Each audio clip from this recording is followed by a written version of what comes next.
You're not where you want to be on the recovery journey.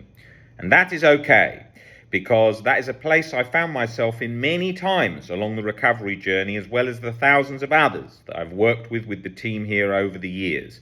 And the reason is because the OCD recovery journey has a series of peaks and troughs where one minute you feel you're getting better, the next minute you feel you're stuck. And then if you've got your eye focused on a microscope on every little shift you're having along the recovery journey, and then with a stopwatch trying to check how long it should take. I shouldn't be stuck 6 months. I shouldn't be stuck a year. You're now caught in the internal mechanism, which is the exact mechanism you're trying to escape. Now, that's important to be aware of. Sure, you have to work to recover from OCD, but you've got to remember, if you're constantly trying to analyze how your emotional experiences all the time, you're going to feel pretty crap. It's like if I said to you, oh, you've got an injury with your hand would start feeling heavy, it would start hurting, right?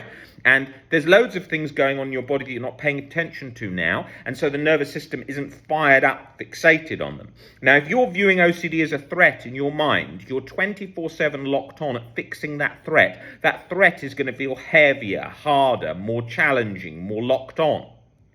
Now, that doesn't mean that alone is going to lead to recovery. It certainly will not. If it was as simplistic as that, you could pluck one of the recovery books off any random bookshelf in any bookstore in the world on anxiety, which tend to predominantly be basic tips and tricks for mild anxiety. It's not as simple as that. But you need to be very aware of that level of fixation that you have going on. You're internally focused on that like a threat, like it needs to end for me to be at peace. It needs to end for me to go on and go about my life. And so you're viewing it as a checkpoint in your mind, a process that's supposed to be in the background, calm, that you're moving forward through life and not noticing. You have now made a mental gate, a mental checkpoint that needs to be ticked off, and only then can you have true happiness and live your life how you wish to live it. And that becomes a large part of the problem. I often have to explain to people that any form of comparison becomes setting up an anchor to an emotional state. If, for example, you constantly compare yourself to people who are richer and more successful, your current state will feel crap because you have identified it's less than where you want it to be. Happiness is robbed in the now because of some promise in the future you are making with yourself, or you're telling yourself you have to get there to be at peace and be happy once and for all.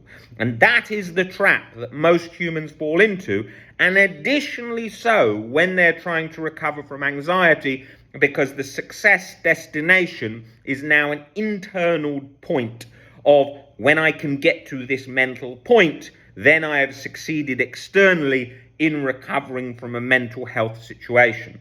So you need to be very aware of how much you are putting yourself in that mental lockup, in that vice, how much you are fixating on those series of mental gates in the mind to releasing yourself from OCD and anxiety.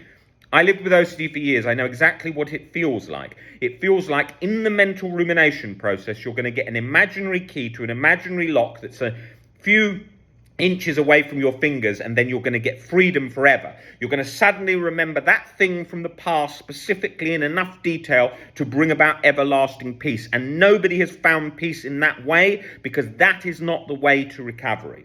So be very aware of that process that's going on, that laser focus on an internal mental finish line, which you believe that once you cross, you are going to have freedom forever. That in itself is part of the OCD and anxiety trap.